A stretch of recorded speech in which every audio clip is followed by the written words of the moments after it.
Bu videoda təbiətin bizə bəxş etdiyi bir çox xəstəliklərin şəfa mənbəyi sayılan, sirlərlə dolu, möcüzəvi itburnu çayının inanılmaz faydaları ilə sizləri tanış edəcəyik.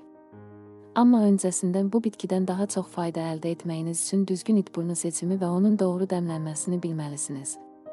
Qısa bir xatırlatma, belə faydalı videolarımızdan davamlı xəbərdar olmağınız üçün Sağlam TV Az YouTube kanalımıza abunə olmağı unutmayın. İndi isə keçək mövzuya. İtburnu tərkibinin askorbin turşusu, yəni C vitamin miqdarına görə mandarin, limon, biber, kivi, zəncəfil, portağal kimi soyuq dəymə və qrip əleyhinə ən güclü antioksidantlardan belə güclü hesab olunur. Belə ki, 100 qram itburnu meyvəsinin tərkibində təqribən 400 mg C vitamini mövcuddur. Bir insanın günlük C vitamin ehtiyacının ortalama 100 mg olduğunu nəzərə alsaq, bu da itburnu meyvəsinin soyuq dəymə və iltihab əleyhinə müalicədə lider vasitə olduğunu göstərir. C vitaminin bədəndə əksikliğinin digər əlaməti, sinirlərdə oyanıqlıq, həssaslıq, hər şeyə tez əsəbi reaksiya vermək və gecə yuxuya getmədə çətinlik, yuxusuzluqdur. Davamlı və düzgün şəkildə qəbul edilən itburnu çayı belə narahatlıqlarınız varsa, ortadan qalxmasına kömək olacaqdır. Bəs yaxşı, bu bitkidən ən yüksək faydanı əldə etmək üçün nələrə diqqət etməlisiniz? Gəlin, sizləri bu haqda məlumatlandıraq. İtburnu alarkən forma cəhətdən meyvələrin yumru olanın deyil, uzunsov oval şəklində olanın seçmək lazımdır. Ölçü cəhətdən isə xırdalarını deyil, uzunluğu 2 sm və ya daha böyüklərini seçməyiniz məsləhətlidir. Rənginə də diqqət yetirin alarkən. İtburnu meyvələrinin rəngi nə qədər tünd qırmızı olsa, bir o qədər xeyirlidir. İndi isə keçək dəmlənməsinə.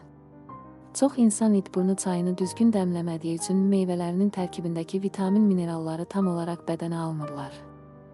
Düzgün dəmləmə qaydası isə belədir.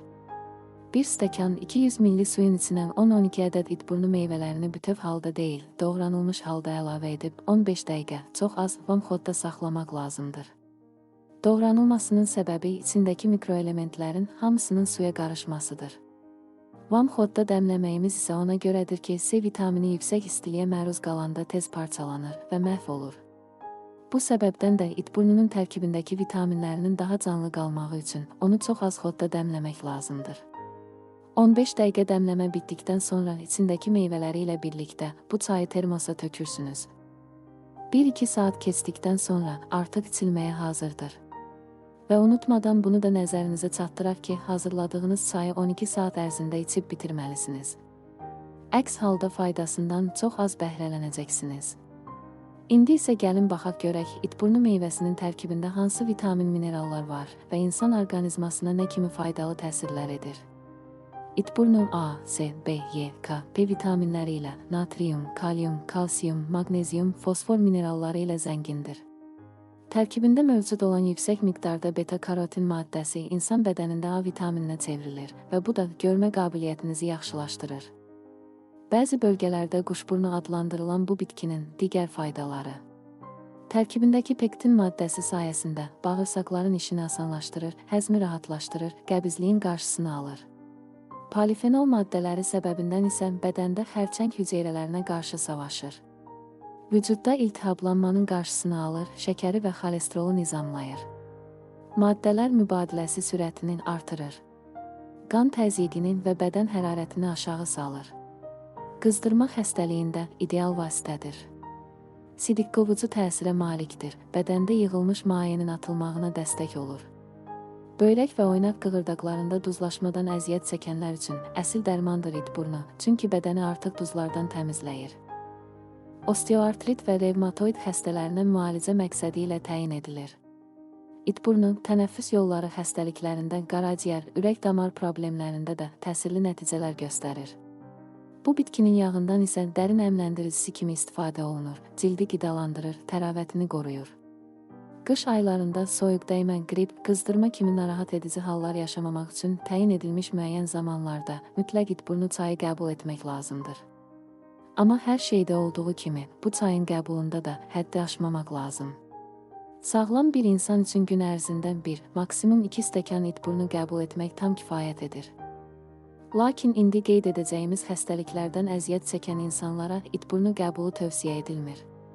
Mədə-bağırsaq eroziyasında, xora, qastrit, selikli qışa zədələrində itburnu çayı qəbul etsəniz, tərkibindəki C vitamini, yəni askorbin turşusu yaranı yandıraraq daha da açacaq və xəstəliyi çətinləşdirəcək.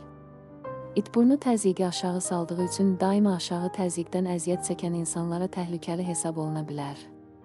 Tərkibindəki K vitamini qanı qatılaşdırdığı üçün laxtalanmanı artırır, hüceyrələrin orqan toxumalarının oksigenlə təminatını ləngidir. Bu səbəbdən tromb, varikoz xəstələri, infarkt, insult keçirmiş şəxslər həkimlə məsləhətləşməmiş itburnu istifadə etməsinlər. Araşdırmalar nəticəsində kəskin ürək çatışmazlığına, taxikardiya simptomuna və dişin, mina qatına mənfi təsirləri olduğu da ortaya çıxmışdır. İtburnu çayı, bağırsaqların işlək vəziyyətini artırdığı üçün qədərindən artıq qəbulu ishala səbəb ola bilər. Sizlər üçün hazırladığımız bu faydalı videoda itburnu haqqında ən önəmli məlumatları nəzərinizə çatdırdığımıza inanırıq. Dəyərli izləyicilərimiz, videonu faydalı hesab edirsinizsə bəyən tuşuna basmağı, şərhlər qismində isə gözəl düşüncələrinizi yazmağı unutmayın. Dəstəyiniz bizim üçün önəmlidir. Növbəti faydalı videolarda görüşənədək.